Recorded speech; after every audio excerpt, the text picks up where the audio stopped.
Good evening, West Tigers fans, and welcome to a very happy edition of the West Tigers Life podcast. Give us a follow at all the socials, at West Tigers Life. And please, if you are watching this, please hit the like button because, we want this algorithm to go crazy, especially after a win. Leave your comments. I'll try and reply to as many comments as we can. And with me tonight, I have Mr. Adel Haj. Adel, how are you tonight? I'm well, Rob. How are you? Very, very happy, mate. We've just done a nice hour with Gary and Eddie that'll get released sometime late on Tuesday afternoon. That was a nice discussion, happy discussion about the game and a few other West Tigers topics. How are you feeling after that victory, mate? Boy, what a victory it was. Yeah, I'm feeling really good. I was hoping you'd use the three magic words today, but again, you disappoint me week in, week out, Robert. But really pleased with the performance today. I'll await your apology to the great man at some stage throughout the show, but we'll see how we go. I'm very happy for the great man, and I'm very happy for the whole team, the whole club, the whole fan base. But remember, my friend, even a clock is right twice a day. A broken clock, I should say, is right twice a day. Mate, let's talk about this wonderful game. I thought we got off to a little bit of a shaky start with some early errors, but we defended them quite well. There was a lot more line speed and intent about our defence today. Give us your thoughts on the opening part of the game. Yeah, today sort of showed us that the players don't have an excuse, do they, Rob? Like, at the end of the day, their intent early in the game, their aggressiveness, their want was pretty significant. At the end of the day, they are human beings. They're going to, not going to be up every single week, but I think in a competition where, or in an environment where you have every reason to perform really well week in, week out, and be a part of something special to take a club from the bottom of the ladder over the last 3 years to continually rising up. There should be enough motivation of the players week in, week out. So today, to me, took away all the excuses in regards to the lack of ability, in regards to our ability to embrace contact and aggressiveness and the physicality of the game. Really, really pleased for the players, the coaching staff, the club. It also told me how important Jareen Buller is to our side. He certainly was. Adel, pre-game, I always know when I watch any rugby league game that wet weather is a leveller, but even my hopes were rather down today, especially, not that Toa's been defending well, but, I wasn't excited about Naden's inclusion. I thought he played admirably today. What were your expectations today? I mean, I know you're always quite positive about our chances, but like on a scale of, 0 to 10, what did you think our chances were of winning? Did you give us a 50% chance of winning, or were they a little bit lower, a little bit higher? Because honestly, mate, I was down at under 10%. Well, I think I'm not going to say why, but you know the proof of how confident I was today. But no, as soon as the rain came, I thought we were a massive chance. Canterbury's record in the rain for some reason this year is really, really poor. Listening to the press conferences this week, Benji acknowledged at his press conference after the game, there was just a little bit of a steal about it this week. For some reason, I had confidence in what was going to be a game that was going to have a lot of emotion about it. Publicly, you would always come out and deny that, but I think there was a lot of personal battles out there today that are important. Obviously, everyone's talked about our Penrith connection. The Bulldogs do as well. Those boys have a really big competitiveness. They love each other. They are very competitive people. So there would have been a bit of motivation from our ex-Penrith players. Obviously, the Galvin situation was a big one. I think there was also a little bit of Benji. I mean, all we've heard all year is, their coaching staff, the Bulldogs, Cameron Ciraldo, their coaches. I think Benji and his staff stood up today and put a message out. At the end of the day, don't forget Jason Taylor's on their staff, and he's proven what sort of a coach he is. So in the past with us, I think there was a little bit of something personal for our coaching staff today as well. But when you're playing a team like Canterbury that have that swarming defence, they're renowned for their defence, and we played a team like that in Penrith, obviously last week. I said to you last week when we played Penrith, it was really important for us to go from 2-0 to 8-0 if we could, and we kind of blew a couple of opportunities there. It was very important that that Stephen Crichton no try was a no try in the second minute after the Terrell May error, because I just felt whoever scored first today, it was going to go a long way to determining how they were playing. I felt Canterbury were playing catch up a lot of today. They had to push things at certain times where they normally wouldn't push it. Is that a fair assessment? Yeah, I don't like to focus on little moments. I mean, at the end of the day, if you go back and reflect on some of the games we've played this year, there's been moments that it could have helped us. So I'm not going to turn around and specifically talk about a moment and how much difference that had in the game. But yeah, I've always talked about, I think we need to start really well. Obviously, I don't want us to drop the ball on tackle one, but it was a really good test for us early in the game when we dropped the ball to then be able to defend our line. And yeah, very important to holding him up. I've seen some Canterbury people talk about that he got the ball down, but you could tell by Crichton's reaction that he thought he was held up as well. So I'm going to flip it and say it was a great sign. It's not the fact that it wasn't a relief. It was a great sign for our desperation and our defensive skill to be able to actually turn him onto his back in that situation and lift the ball off the ground, because initially when he lands, the ball's actually on the ground. So, yeah, I think it was a good sign really early from us to be able to hold them out. Well, thankfully, Adel, we were the first team to score a try in the 14th minute, and that was by Jarrell Skelton, who was on the right wing today. We'll touch on the wing swap a little bit later. Can you talk us through that first try? I think it was Adam to Buller to Jarrell. Yeah, I think they sort of premeditated, and Canterbury are very, very diligent in their preparation, which is why I give credit to our coaching staff today, because we did throw some late changes in and probably took a little predictability out of what we normally do. You know, they had a really big intent to get their line speed up on the edges to cut away our shape, because our shape isn't that great. So I thought they could put some pressure on. Adam does a really good job to come off his right foot, bump off a tackle. Being a big body, it's a really important strength that he's got. Turned really well on the tackle, got the ball to Jareem. And the key to that was Jareem's ability to just catch and shift the ball really early to wherever the space is. And yeah, Jarrell finished really well in the corner. Yeah, looking forward to talking about Jareem a little bit later. He makes such a difference to our team. Mate, then we had the second try to Adam Dewey. There was the runaway try. Was that the second try? Second try, he makes the break out of Bunny. It was Buller. I beg your pardon, it was Buller. I'm looking at who's kicked the conversion there. Adel, sorry, mate. Yeah. Like, not looking at my phone too well. No, it's a heads up play. Again, you don't know whether that was Adam's instinct on the spot or they'd identified something there in Canterbury, and we might touch on this a little bit later. And that Canterbury's really, they put a big focus on their kick chase and their tackle one defence, and their markers are really aggressive. So without knowing information, to me, that was weird. Like, it's weird to see that someone would have done that, what Adam did, to go down a short side like that. So I'm presuming they've actually identified it, because Canterbury do it really, really well, where they almost go for the juggernaut on tackle one and tackle two on kick chases. And we pulled their pants down, and great job from Adam down the short side there. And again, we talk about the impact of Jareem. If Jareem's not there, we know that, in previous weeks we've seen him with the lack of a genuine fullback, even though Tito's done a great job. His ability to glide, get into position, and once Jareem gets the ball, he doesn't get run down, does he? No, he doesn't. And look, let's be fair, I think the ball travelled forward, but we've had so many of those go against us all year, but they look forward out of the hands to me. But thankfully, the footy gods are on our side today. Yeah, I thought we got the 50. I thought 50% of the calls went our way, 50% of the calls went theirs. I think there was some calls that we should have got. There was a ridiculous knock on from kicker. I don't know how they missed that. But yeah, a lot of big calls went both ways. And that's all we've ever asked for, right? Yeah. I don't think there's a game we've ever got all the calls, but we'll wait for that day to come. Apologies for not having rewatched the game, Adel. I've gone straight from the footy to a birthday party to here tonight, so I'm looking at my phone and referring to notes here. Adam Dewey scores in the 33rd minute. Can you talk us through that try? Was there a Skelton try before that?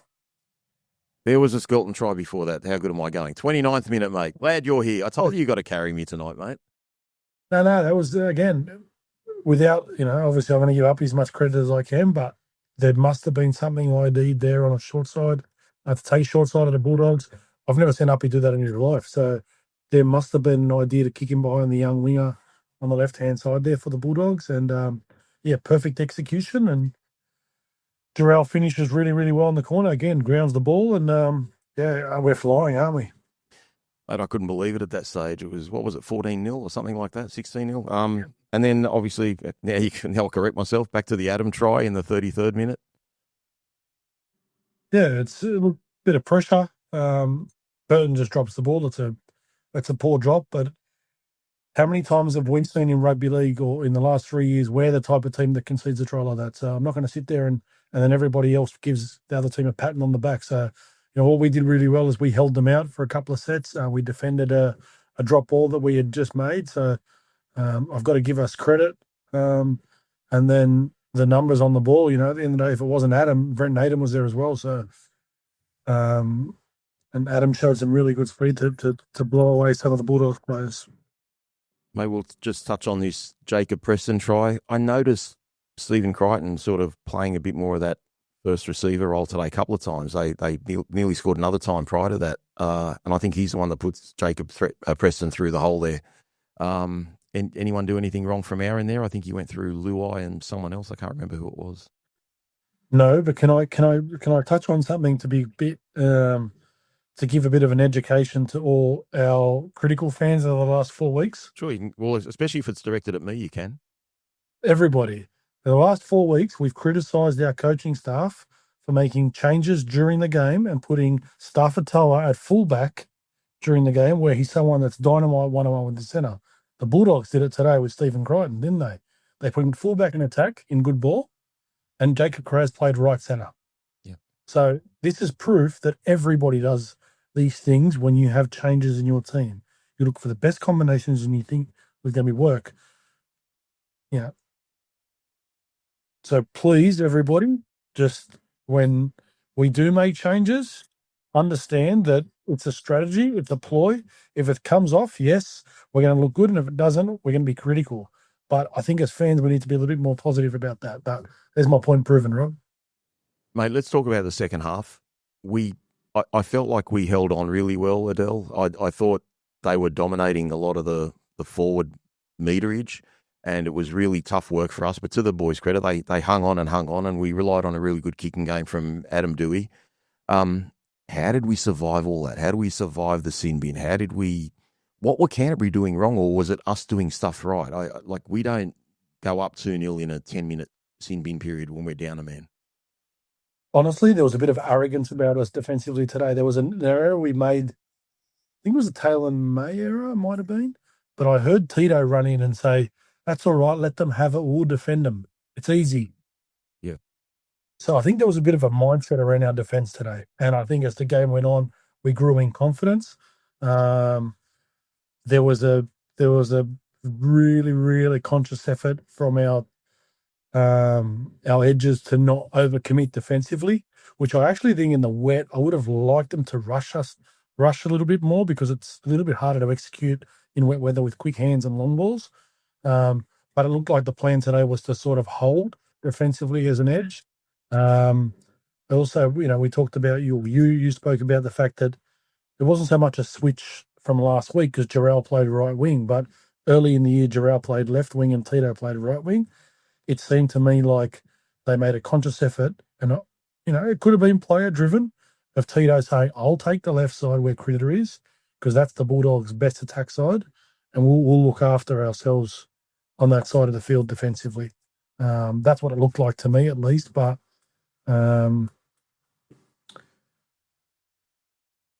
with the ball, we weren't very good in the second half, were we, Rob? No, we weren't. But look, I just want to touch. Okay, you've mentioned the winger swap again now. So if there's no more to add on, then no need to. So do you think it was simply a matter of just Tito being there? It had nothing to do with their opponents on the wing, like the fact that Tuala's probably a little bit shorter and the other guy on the other end is a little bit taller. Like I think in terms of height, they match up the same, really, don't they? Tito and Tuala, like. Yeah, not sure, to be honest. That's very unusual for Benji to do that. Very, and obviously it worked, but it was highly unusual. But I like seeing the fact that there was thought put into it. What the reason was, I don't know, but there seemed to be a reason for it. Well, if you listen to the press conference, Benji, Jerome actually laughed about it. Benji said he's been really hard on Jarrell the last couple of weeks, and what he did indicate was he was much better with his defensive decisions today. So I'm potentially also thinking that he wanted to give him a bit of continuity. He'd moved him from the left to the right for the last couple of weeks, and if you're going to keep working on somebody, sometimes you just give them that continuity in that situation. Again, it's hard to know without being inside the four walls and hearing the conversations we had, but that was the plan. And, we didn't concede a try outside our wingers this week, did we? No, we didn't. And look, it seemed like a plan from Canterbury in the second half. They thought they were going to get us, like they were down, 20-4 at halftime. And you could see from the first kick Burton did in that second half, he put that just a low general kick down that left-hand sideline. It was basically like, all right, boys, we're going to play some forcings back with you and we're going to back our defence to create an error and get the ball off you and do something with it. But to the boys' credit, they hung on for so long. It was really, really admirable performance today. Yeah, and I think it's why the Dewey selection at half was so crucial today, because the extra, couple meters in the air, couple meters longer every kick makes a big difference the way you turn the ball over.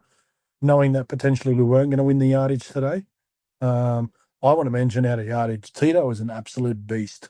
He's the smallest outside back we've got, but he is the best yardage carrier in our team, which is really, really significant for us.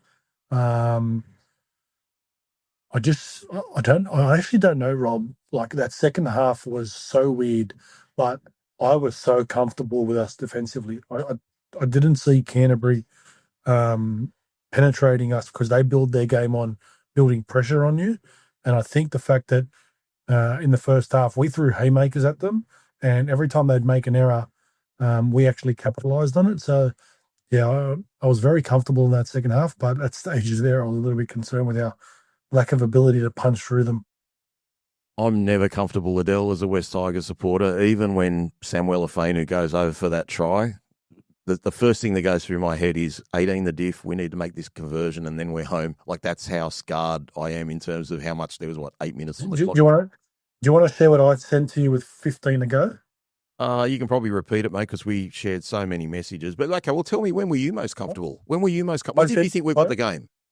I sent you game over. It's done. We're home. So that was with 15 to go.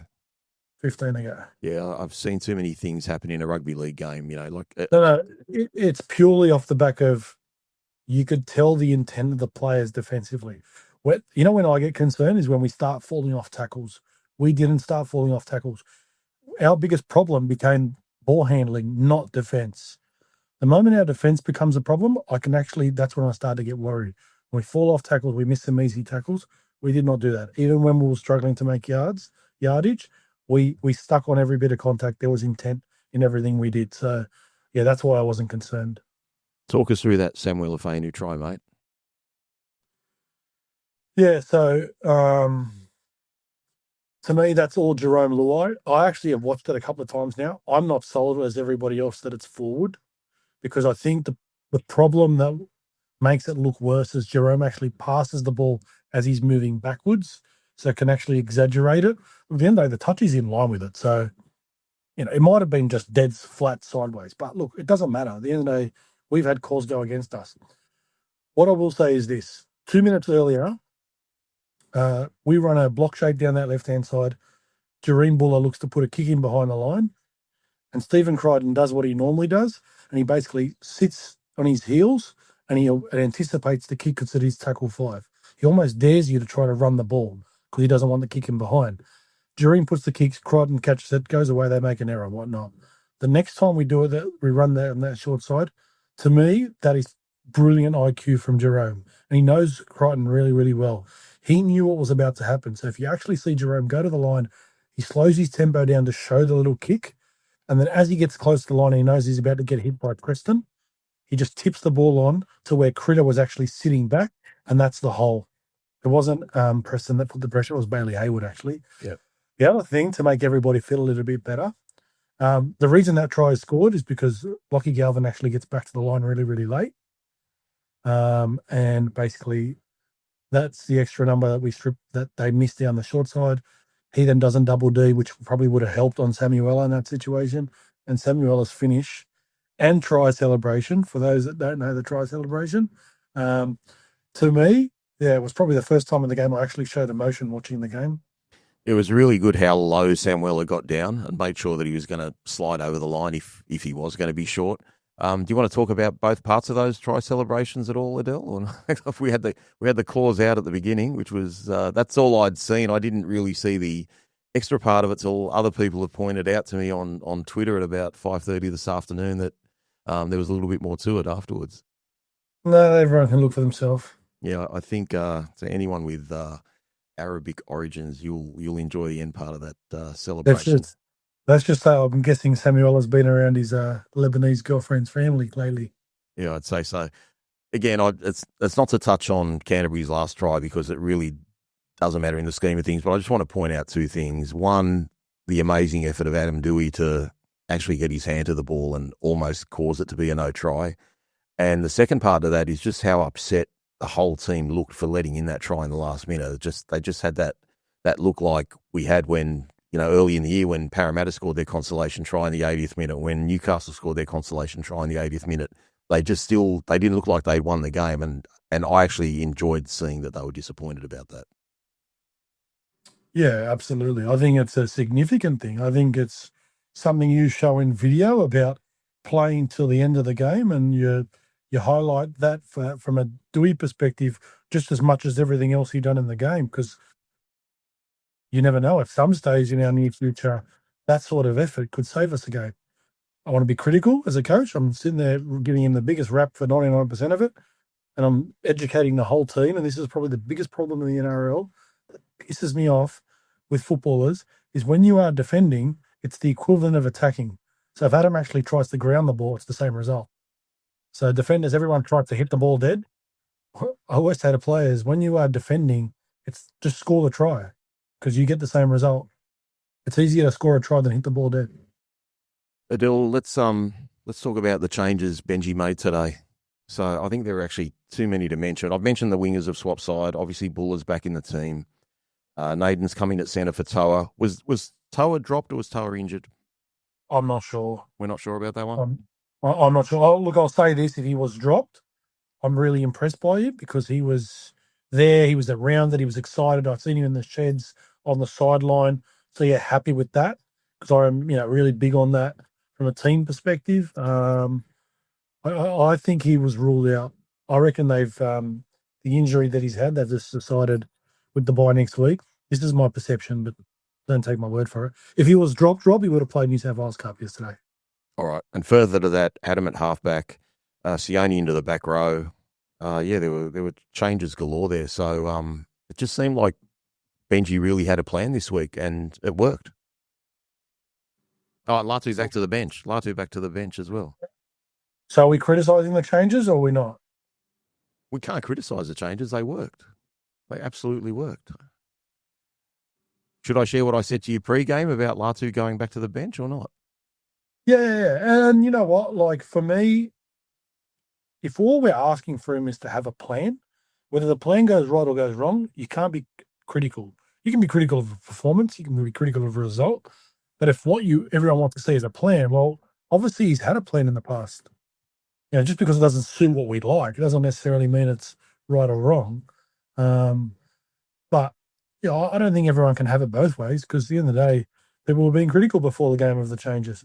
Some people were already saying that, I'm not talking about you, Rob, because I know, you were concerned about it, but there was actually people like being really abusive about it before the game, like already saying, Benji's cooked. What's he doing? He's going to let Latu down. He's, how does this help Latu? And that was, you asked me it as a question, but there was actually people saying, imagine Latu's confidence now. Like, you cannot make these assumptions if you're not in the four walls.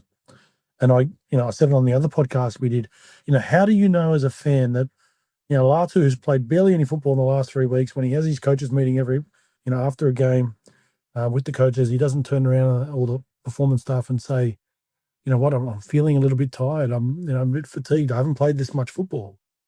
Yeah. How do you know that wasn't a conversation and they've decided, we'll give you a rest? You don't know that. I'm not saying that's what's happened, but I think it's really important to understand that there is a lot more information that we don't get access to. Sometimes is the reason why they make decisions, but then also some things are strategic and some things are also rewarding people. And I think Adam deserved that reward over the last couple of weeks, and strategically, it was a really good decision to put Adam at half today. In the coaching insider that I heard Benji talk about yesterday, I don't know if he meant to let it slip, but I think he let it slip that Latu's form was down, and that's why he was on the bench. So that's why I posed the question to you, like, how does this go in terms of his development? So you're very comfortable him being on the bench if he's our 7 moving forward. He said last week he was going to be our 7 this week, and he wasn't our 7 this week. Yeah, that's probably taking a little bit of the pressure off him. But again, that's why I sort of went down the lines of, if he said that, maybe it was Latu that's come back and said he's a little bit tired, a little bit fatigued, and, giving him a little bit of the help. Look, Sam Walker got dropped by the Roosters. Let's go back in history. I think Gus Gould, your mate, said it a few weeks ago. Like, besides someone like Nathan Cleary, I can't remember any half that didn't go to first grade and go, get setbacks. So, or get sent back to have a rest. Lachlan Galvin went to the Bulldogs and got dropped for a week. Trying to think off the top of my head now. Jerome Hughes didn't play first grade for 5 years as a halfback. Like, at 19 years old, I think there's no rush with Latu. Okay, as long as that's the plan, because look, we've actually got a reasonable draw coming home, with probably the exception of Canberra. There's a chance we could win potentially 3 more games if we sort of put that commitment that we did today. We can certainly beat Manly. We can beat the Cowboys. We can beat the Titans away if we put our best foot forward. So how does it look if we finish the team with Adam at number 7, yet Latu's meant to be the 7? Again, like, all we care about as fans is winning the games. I'm just trying to ask a more deeper question here. Like, what does that do in terms of, like, do we start thinking potentially that Latu might play off the bench next year, or a bit of 13 if we don't purchase the 13? I know we really can't answer these questions now, Adel, but I'm just like wondering, like, what's the thinking here? Because if we finish the year strongly with Adam at 7, and he might not be there next year, and obviously Latu's not the preferred 7 right now, I think it's not as straightforward as 2026 doesn't look as straightforward to me as it should be looking. Yeah, it doesn't need to. And 2026 is 2026. There is a big preseason to come before that year even comes. And, from a Latu perspective, I think the priority of the club and performance staff, and one of the things you think about as a coach is, I want him to be comfortable. I don't want him to be, he's probably going to play for Tonga in the Pacific Championships this year. That's my assumption. So what I probably want for him is to make sure that he's getting the natural development. It doesn't need to be pushed, and that he gets a proper preseason in place. And if his body holds up, if his fitness levels hold up, and he gets a full preseason without any disruptions, especially like he had earlier this year, well, then you can hit the ground running next year, come round 1 as your 7. But he has never had a full preseason as your number 1 7 anyway. So, he'll get the opportunity to do that this year potentially, depending on what happens with Dewey. But that's a decision for Benji to make. I can have an opinion on Latu. It doesn't necessarily mean Benji's got that same opinion, or you've got that opinion. It's whatever the opinion the club does. I mean, you can make all these plans, and you can think, and you can create, and you can do whatever you want. But, rugby league is a weird game, Rob. Like, at the end of the day, we can sit there and say he's our chosen one. All right? Yeah. You can say that Latu's our chosen one. And I'm not saying this is going to happen, but this is where, as a club, and I think someone like Richo is big on, don't do anything with blinkers on. And I think that's why we've got a little bit of money up our sleeve. What we've learned over the last couple of seasons is the pre-season window is crazy. Is absolutely crazy when it comes to contracts and players and clubs doing reviews and then realising Terrell May doesn't belong in our squad. So for all we know, and you never know what happens, we might get to November this year, and I don't know, think of a player. I'm trying to think of someone. I'm not going to go Nathan Cleary because that's probably a little bit over the top, but think of a ball playing lock. No. I'm talking about someone like specific. Let's say Christian Wolf. Let's say the Dolphins miss the 8, and Christian Wolf decides, the Dolphins decide to sack Christian Wolf, or Isaiah Katoa, who's from Western Sydney, decides, you know what, I don't want to play. I don't want to live in Queensland anymore. Family situation, whatnot. I want to come back to Sydney. And he becomes on the market, and we've got the money to spend it on him, Rob. Do we say, oh, sorry, we've got Latu, or do we go after Isaiah Katoa? We're probably going after Katoa because he's already there as a player. But and that's my point. My point is, just because we say something about somebody, it doesn't mean the goalpost won't change. Everything is up to Latu. It's like the conversations I've had with all these other players we've had coming through our system. It's the individual's choice. The individual needs to put the work in, and at the end of the day, he will be rewarded in the long term. I think Latu is a superstar. That's my personal opinion. So do I. But he's 19 years old as a half, mate. Not everybody's Nathan Cleary. Not everybody's Isaiah Katoa. And those guys in particular, at the age of 17, 18, 19, played football week in, week out for all those years. Latu's barely played any football for 3 years. Yeah, Latu's team first anyway, mate. I still remember in the 100%. Preseason, I think him and Adam were like sort of going as the backup halves, and I think they set up a try late in the second half, and Latu went straight up to Adam and gave him a pat on the back for the ball he put for whoever it was that went through to score the try. Can I say one thing, and it's a really significant thing about our group at the moment. I pay attention. I've said this before about the Penrith boys and how they use Instagram as a galvanizer. That's an interesting pun. Word. Of a way to keep the team together. Yeah. And they do it with pettiness and a little bit of wittiness and whatnot. But today, for example, Tito's Instagram story. That's why when the Tito thing happened with Galvin and Lanier, like everyone had a laugh about it because that's Tito. Tito's status is he put the location of today's game as Adam's house. Okay. Yeah, nice. You know what I mean? Like these are little things that actually matter. Tell you another thing I actually realised today, Rob, and you and I talked about this privately, but we haven't mentioned it. They sung the team song properly today. They did they? Well, Twiley obviously didn't know all the words, so it went from Twiley to somebody else, but they sang the whole song. And I know we haven't touched on it, but that's been a big thing for me, is that the fact that the team song, they've almost like not paid attention to it. And obviously they've changed the team song last year. They've gone back to the original one. But I know watching Penrith, watching Canterbury, watching the Melbourne Storm, watching the Warriors, watching the Canberra Raiders, rugby league is a tribal game, and they take a lot of pride in the team song. I know every word of our team song, but obviously being a part of the club and the girls program, we sang it with pride every single time we won. I think our boys have sort of not. Today they did. So I reckon there's been a conscious effort to go, hey, let's get the team song right. Let's make sure we're doing everything from football to off the field to even our team song, and let's get it all right. So you're saying after we beat the Roosters that the song wasn't sung properly? No, so what they do is they get halfway through the song and then they just start yahooing.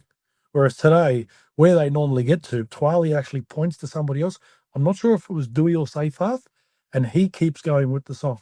So he becomes the leader of the song. And yeah, they finish the song off properly, which I know it's not a big thing to everybody out there, but for me, it's really important. All right, let's touch on a few players, Adel. One that we always rave on about and say how important he is to our team, Jareem Buller. Yeah, what he does is he changes the opposition defence. How teams defend us change because they can't. There's more than one indicator on the field. So obviously Jerome's one of them, and then Buller's the other. What we've seen in the last couple of weeks is their fullback will load up the side wherever Jerome is, and that's the side they'll defend really hard on us, and we can't strip numbers. Not to say that today was really about that sort of game, but you can tell that our attack shape is presented a lot better, even in this wet weather when Jerome is there. And then even out of yardage, when we're carrying the football early in the game, whenever he's on his push support, what push support does, if there's one bloke carrying the football and you've got the push support of the fullback there, you can't have three ganging in the tackle because you've got to be alert in case there is a tip or there is a little bit of an offload and someone like Jerome has a bit of extra space. He can punish you for that. So it's little subtleties that he makes an impact into our game. You've touched on Taruva, Adel, and obviously he had to play a little bit of fullback today. He was magnificent. But let's talk about the bounce back game from Jarrell Skelton, because I thought he was very, very good today. Yeah, defensively made some really good decisions. He's still got a concern about his grip, and Fanua is the other one. They have a really poor ball grip when they carry the football. especially and then when they play the football as well. So that's a part of his game that I'm sure he'll improve. You've got to remember, Jarrell's only been in rugby league for 3 years now, I think it is. This is his third year. Remember, he played rugby. So a different dynamic, especially with playing the football. So yeah, he'll look to improve. But like I said, Benji in the press conference said he's been really hard on Jarrell in the last couple of weeks, but he was really happy with the defensive decisions today. And again, you've got to give credit to all our coaching staff. You can tell they are putting the time and the effort into making sure there is improvements and developments in each individual. So, hats off to the coaching staff for that. Our centres today, Adel, in attack, they were definitely quiet. I thought Naden did some really good things defensively, which kind of shocked me. Perhaps the conditions sort of suited his defence a little bit better. It wasn't a game designed for Taylor to show his attacking ability, but he did nothing wrong. Did you think they were a little bit quiet, or it was a game that we actually sort of took them out of our design? Oh, it was the conditions. Didn't mean the centre was have that much of an impact on the game. Look, defence in attack. Oh, sorry, it doesn't matter who's playing against Stephen Crichton. You're not going to dominate. He's the best defensive centre in the game. Like I know people have talked about Robert Toyer. Robert Toyer got absolutely given a bath by Cooler the other night. Even the Roosters won the game. I thought Cooler actually won that battle. So, I don't think from an attack perspective I expected too much out of Taylor this week against the Bulldogs, especially in that weather. I think he did an okay job defensively today. I think he's another one that hasn't played. That's his third game in how many in over a year and a half. So, I'm not going to expect the world from him week in, week out. So, I'm glad he's getting 11 days off anyway, but he gets the bye this week. So he'll get to put in a little bit of extra work. Well, he won't actually for 7 days because you can't actually do anything for 7 days once you get stood down. But he'll freshen up and he'll be good to go to the next game. Let's talk about Jerome Luai, mate. I think he needs a little bit of time on his own, and we'll talk about Adam as well. But give me your thoughts on Jerome Luai's game today. What impressed you the most? Defensively, I think he defended that inside shoulder really well on Jacob Preston. The try they score, he actually does a really good job. One thing I've been disappointed with Jerome is I think defensively, he's come from that Penrith system where they are really patient with their squareness defensively. And at times he's sort of panicked, but that's probably the lack of confidence and the lack of combinations outside of him of guys in the past. And it's natural. When you've been playing all your career and you've had the same system, and then all of a sudden you want to bring your system in that you've learned, but at the same time you've got new guys in and around you, there's always going to be that little bit of hesitation there. But I thought defensively today he was really, really good. Was Adam Dewey the best player on the field, or was it Api Coruscant? But we're going to talk about Adam, whether he was or he wasn't. No, Adam was our best player, or our most important player on the field today. I think his role was our most important. But yeah, Api was our second best, absolutely. And what impressed you about Adam? Was it just his kicking? Was it his running? Was it his passing? Was it everything? Like, was it his all-round game? Because really, he didn't really do much wrong. His leadership was really important today. You could tell every time there was a set start, he was the one directing us where to go and what to do. At halftime before we went in the sheds, he was the one doing all the talking. So he was genuinely being our halfback today. And then, you can see, and this is where the narrative around. We listened to another podcast with your mate earlier this week, Rob, talk about Galvin and sort of the way Jerome was. Jerome just wants to win. Like you listen to the press conference today, and they talked about Dewey, and he gave Dewey the biggest compliment. And Jerome doesn't sit there because all these idiots in the media talk about he's a $1.2 million player, and he said he wants to be Batman and he wants to do this. You know what he wants to do? He wants to win. He wants to take a club away from the wooden spoon and go up. So whatever his role needs to be, as his Instagram post said for the time, and as our brilliant media social media team said today, it's team first always. So Adam was our halfback today and was our leader. That's the big thing he did that made him the best player and the most important player on the field today. Just what you mentioned there about Jerome, I'll just backtrack to that, Adele. How important do you think it was when he came out earlier in the week and said, I'm here to stay? He also said, I'm here for life. It's even better. I think he's just trying to shut people up, and rightfully so. Like, just leave it alone, guys. All right, mate. Just leave it alone. Let's get People on. have got a lot of people have got clauses in their contracts. Just leave it alone. Let's get on to the forward pack, mate. We'll start with the best player in the forwards, Api Coruscant. Talk to me about that today. Yeah, his subtleness in and around the halves, in and around the ruck was outstanding. Like I said to you, Bulldogs are very aggressive out of marker. His subtleness with regards to his shoulders and sort of how he shimmied to go one way sometimes and go back to the other side of the ruck. I want us to play more off him. I just wish we could. I wish we looked to penetrate a little bit more around the ruck. I want our boys to fight a little bit more when trying to play the ball.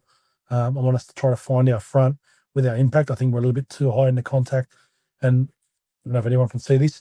Our levers, so our elbows, are a little bit too exposed. That's how we get caught. We get slowed down into contact and tackles. That's a little bit more detailed, but if we could find a little bit more of a quicker play the ball for him, I think and with when Jareem plays in particular, I'd love to see us play off him a little bit more, especially out of yardage.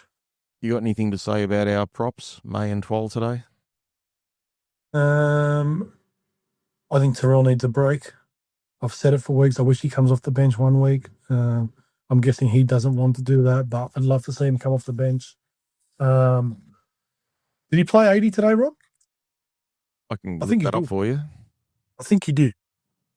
Let's have a look. Terrell, I'm on the wrong app for this one. Let me go to the NRL app while we're doing that. But anyway, talk to us a bit more about May. So just looking tired? Yeah, I just think, don't get me wrong, like he's carrying the football with full grunt, full intent, but it's hard to go at it week in and week out the way he does. But he doesn't take a backward step. He carried the football really strong today, and defensively, as usual, he was outstanding. Twali had this beast mode about him today. So has Twali finally got out of the 7 out of 10 mode for you? No, it was 7 or 8. It was an 8 today. Okay. By the way, Terrell played 70 minutes. Yeah, so I'd love to see him come on after 15, be that first change like Fanua was today, and play 65 straight. Talk to me about the back row, mate. Let's talk about Sam Weller's first game back. Yeah, it makes a big difference, doesn't he? When you've got quality, it makes all the difference in the world as far as I'm concerned. Did he look injury free to you? Yeah, he looked like he moved a little bit freer today. So in the week off, gave him a bit, did a good job for him. Is he only starting the game? Busted out something like 70 minutes? Yeah, again, that was, I think they wanted a bit of, I think there was a ploy early on to shift the ball, not so much to try to go around them, to try to attack in and around Galvin and Burton on both sides of the field. And I thought that potentially that the reason they put Sione there was to have a bit of impetus in around making Burton make some tackles and he's got really good footwork, Sione. So just to penetrate a little bit on those edges for us to play off the back of. So yeah, he was really, really good today, Sione. But to be fair, Rob, he's been good all year. Like, I don't think he's had a bad game.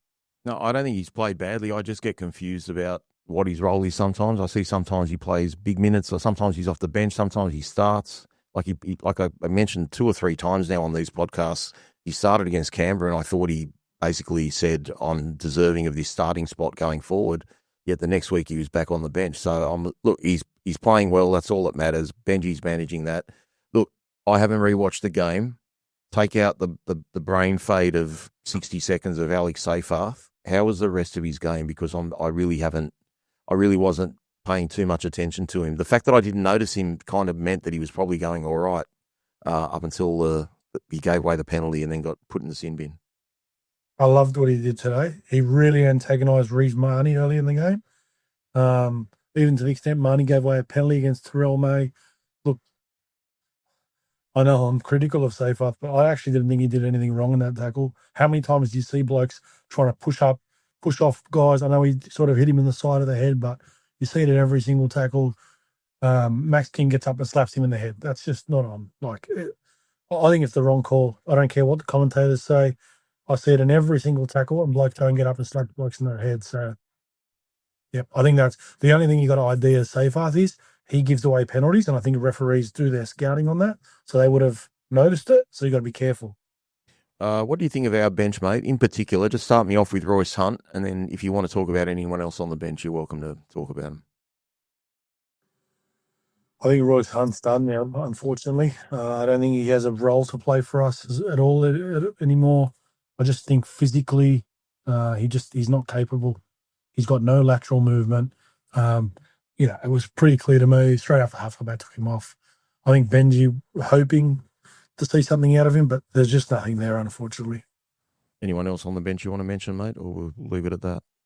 Latu just came on and did his role. I was surprised that he did come on, to be honest. Thought he ran the ball well. Yeah, absolutely. Latu loves the contact, so that's one thing you sort of love about him, playing week in, week out for us and being a part of the team, because when he does come off the bench, he can sort of change the game both defensively and in attack. So, yeah, don't mind that. Who else on the bench? Suka came on being Suka. I've been impressed with Suka. He does nothing wrong, does he? Like, I haven't seen a week where we've turned around. I know everyone wants us to have dynamic back rowers, but tell me a week where Suka's actually come on, and I could be wrong, that he's come on and you've thought, oh, shit, he's done something to, cost us the game. I can't remember him doing that at all. So, yeah, he's filled a role for us really, really well. Who was the other person on the bench? We all love Fanua Bole, mate, but he had a bad day at the office. That was the other man on the bench. Yeah, as I said before, he's got a really bad grip. He made some errors, but his intent was really, really good.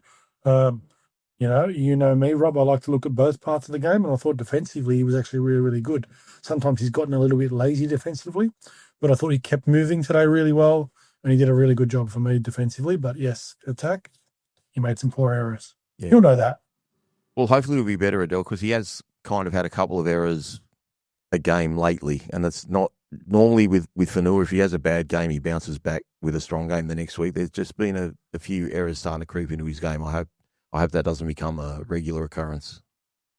Again, he's and I'm not making excuses, but he's a 22-year-old front rower. These front rowers, just wait in 3 years' time what he looks like. We see the positives. You cannot expect in first grade rugby league, not everybody is Payne Haas or these guys. They have their ups and downs, and I'm okay with it as long as he's working hard off the field. That's the key. Mate, I'm going to give you a chance to talk about Benji, what he said in the press conference, but more than that, I want you to talk about Benji, the coaching staff, give him a bit of a rap, put some egg on my face over my comments to you last week about Benji. I don't mind that.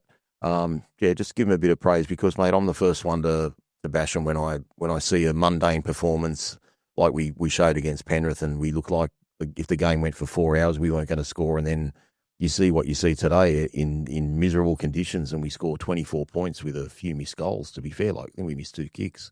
28 points. 28 points, sorry. 28 points. That could have been, 32? It's just really unusual. But again, just to see Benji switch the team pre-game like he does, that's not a regular habit of his. He normally, whatever he names on Tuesday, is the team that normally runs out on game day. You have to say the changes were masterstrokes because we won. Is that fair to say? Yeah, I'm going to flip it. I want you to comment on it. You tell me what you saw today and what you think. And how has that changed your perception, or not so much change your perception? I don't expect you to change week in, week out, but what has it done for you? Because I think we've got two types of fans at the moment, those that are got a lot of confidence in Benji and those that don't. So you're on the side of don't at the moment. What has it done for you? It shows me that he's capable of coming up with a game plan and moving his chess pieces around and not being so rigid. So Taruva doesn't have to play on the right wing. Skelton doesn't have to play on the left wing, even though Skelton scored a couple of tries against Gold Coast outside May. This week he was on the right-hand side. Like there was obviously reasons about it, way above my intellect for rugby league as to why, but I'd love to hear his reasons for it.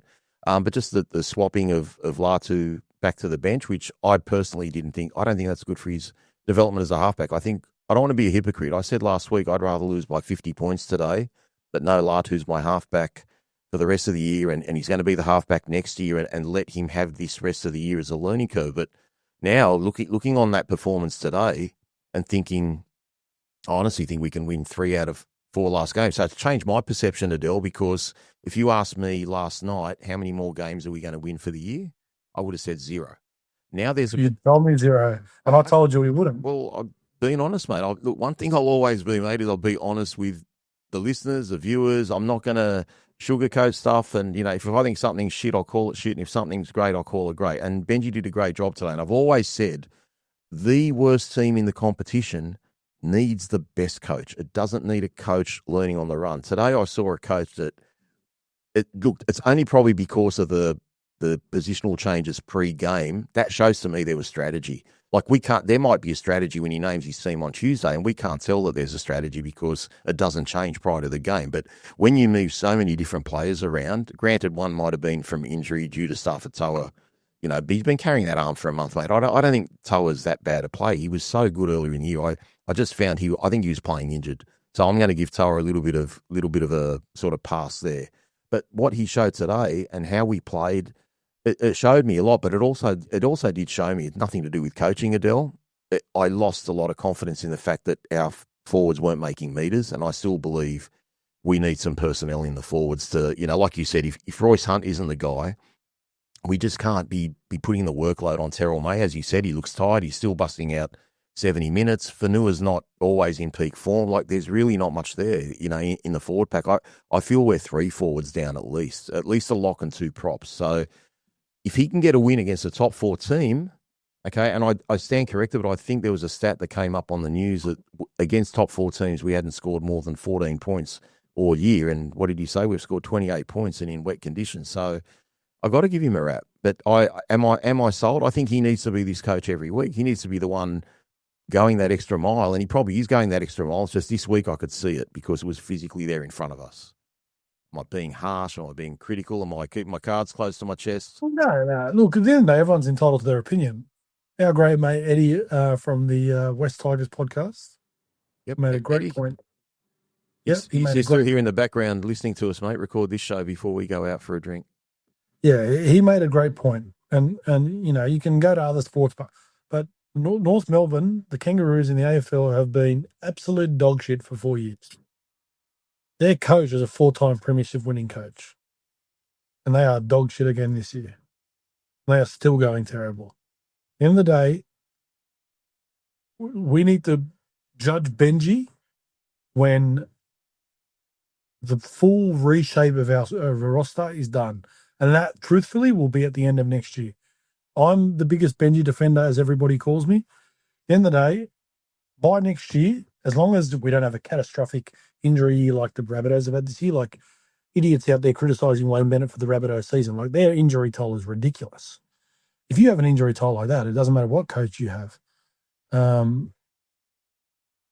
long as Benji can, along with Richo, can, again, they'll move pieces of the puzzle at the back end of this year and at the start of, and in the off season, to build our roster and to change our roster over a little bit more.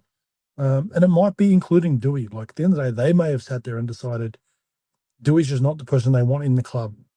And I'm not saying they have or they haven't. I'm just trying to build an idea of changing a roster sometimes means making some big decisions. But how can you judge Benji in a negative way when we are now on 20 points? We are guaranteed to be on 22 points to finish the year. Yeah. I know we're almost in the suit. I know you used that. Sorry, Adel. I know you used Adam as an example there, mate. But, like we should be, after that performance today, we've got to decide who our number 7 is going to be in the future or next year, or what our roles are for all our players. Because if Adam backs that up, in a fortnight against Manly and then the week after against the Cowboys and finishes the year strongly, and for whatever reason he leaves, then again, we're going to get this stupid narrative about, well, here goes the Tigers again. They found someone that's, playing lights out, who loves the club, who's passionate, and they didn't feel that 400,000 or whatever it is enough. Yet we're paying kids, like we were paying Latu 500 2 years ago. So it's a tough one, but these are things that Adam, look, as well as Adam played today, and he's been really good the last couple of weeks. Yeah. There's an argument There's two arguments. The first argument is, just like everybody else, being a human being coming off the back of injuries like Adam has had, you got to let someone take time. That's my argument one. Yep. Argument two is he's playing for a contract. Okay, so there's two arguments to the Dewey situation. Yep. For me, Rob, it's honestly, if I'm the club, I sit there and I say to him, mate, this is what we can offer you right now. You want to take any other deal, you can take it. Well, it's almost the opposite of what you're saying. We'll keep you at 7 for the rest of the year. If you show us for the rest of the year that you can be a 7 week in, week out, which he has never proven. This is me being objective now. Yes, he's having a nice little period, which has been really good. He's played 7 this week. He's played patches of 7 previously, but early in the year he played 7. He was poor. So you need to see it week in, week out. You can't then make a decision to go, yep, we'll sign you for 2 years. And I don't think he wants 2 years though. I think he wants 1 year. No, he wants 1 year, and then you go to one of the new franchises, maybe. Well, this is the thing, right? And this is where we don't know the information. To me, after watching our mate Ricchio's column early in the week, because obviously we've learned that him and Adam speak. To me, what's happened is they reported that the Dragons have offered him a 2-year deal, but they did not mention money.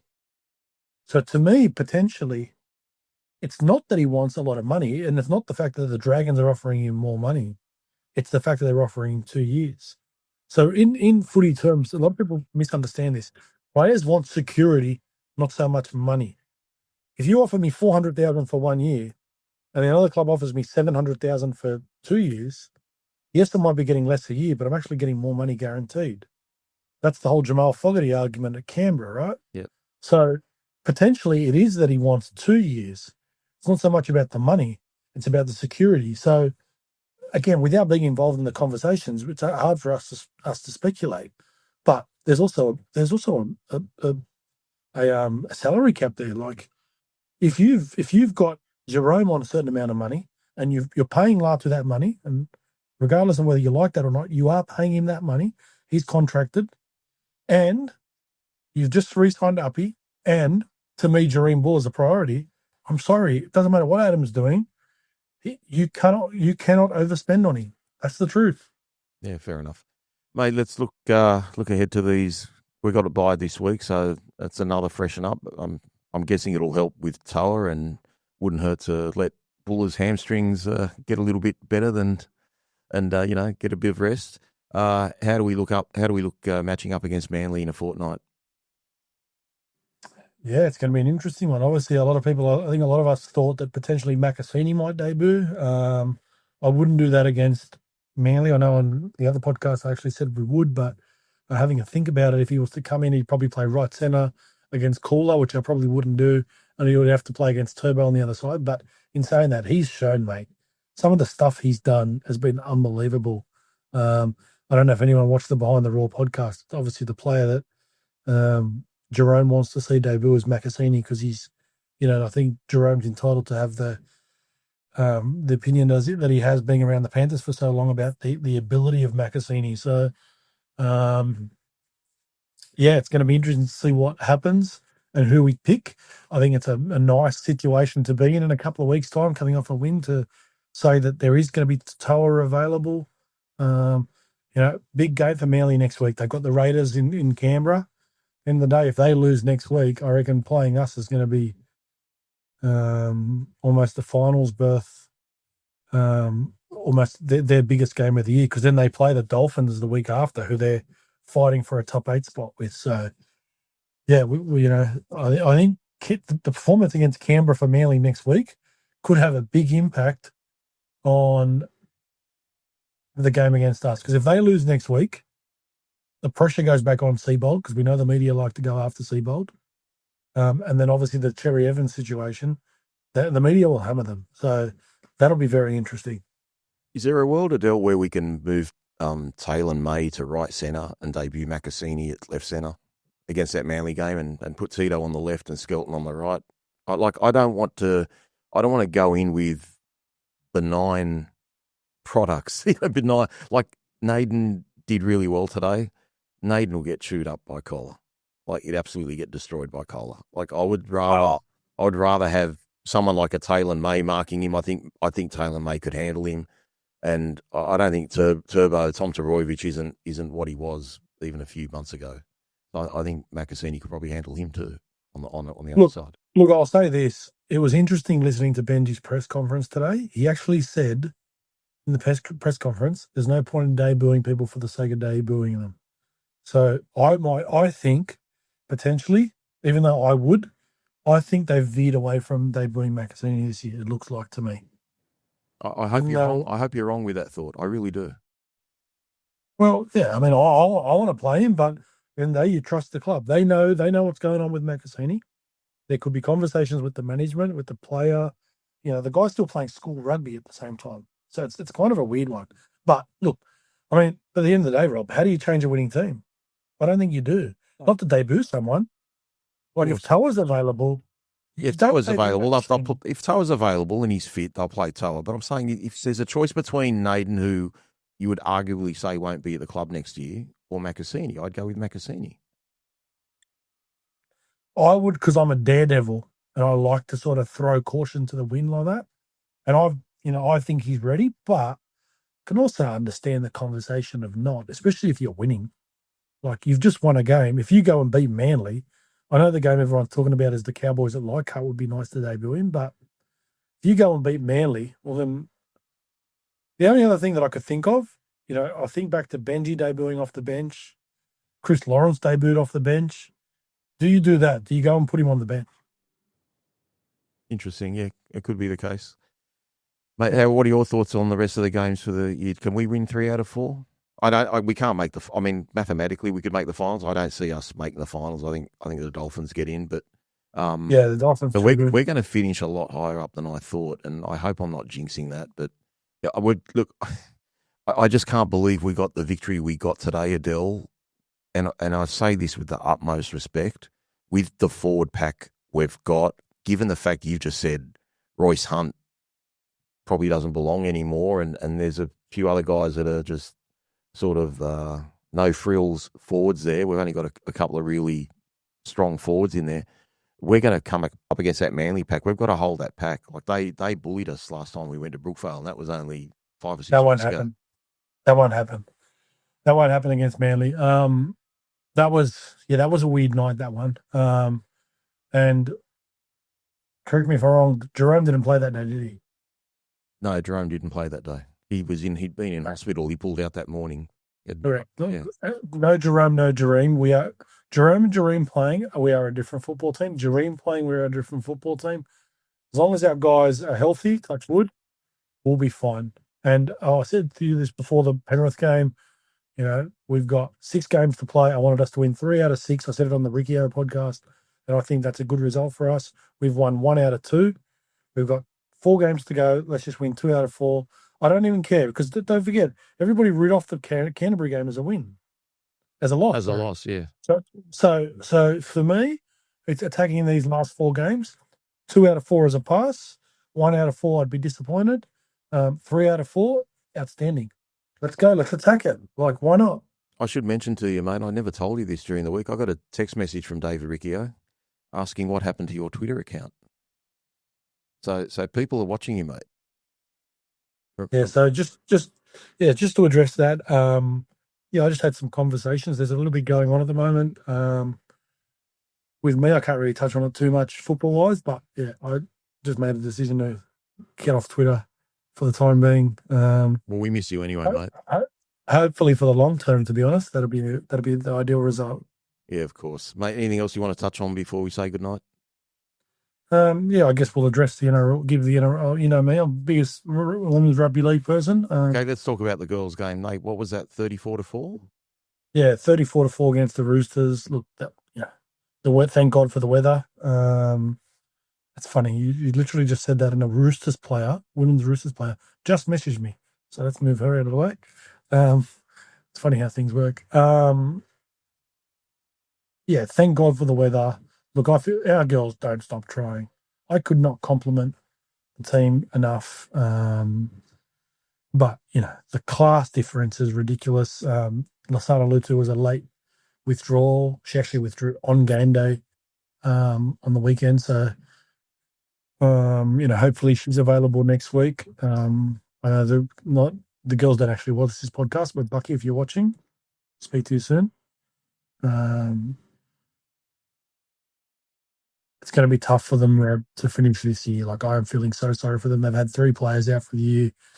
I know they've signed a replacement player again for the rest of the year, and can't believe they've signed. Anyways, I'm not going to be negative. Mate, that was a stacked Roosters side. That was a stacked Roosters side. They've had doubles to Surgis and Isabella Kelly, and they're like two unbelievable centres.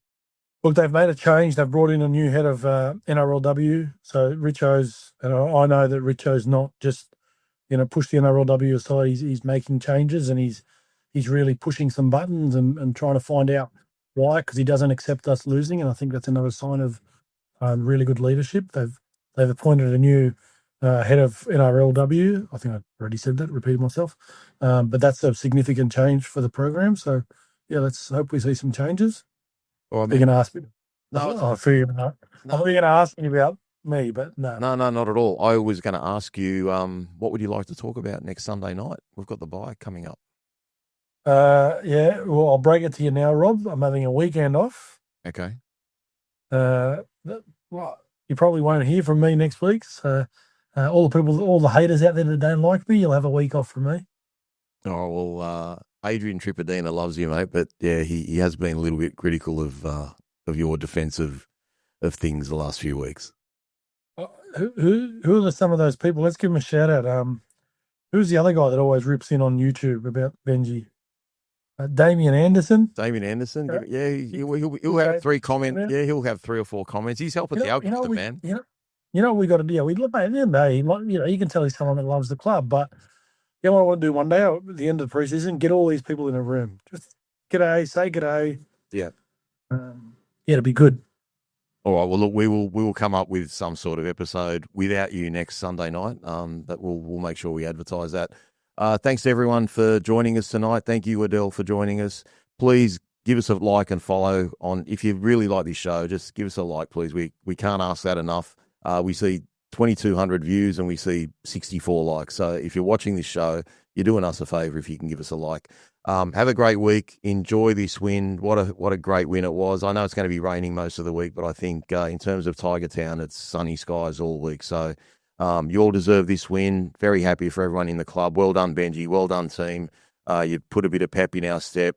We're going to go out and have a big drink. Not with Adel, but we're going to go out and have a big drink. Adel, you'll be here in a fortnight, though, in Sydney, won't you?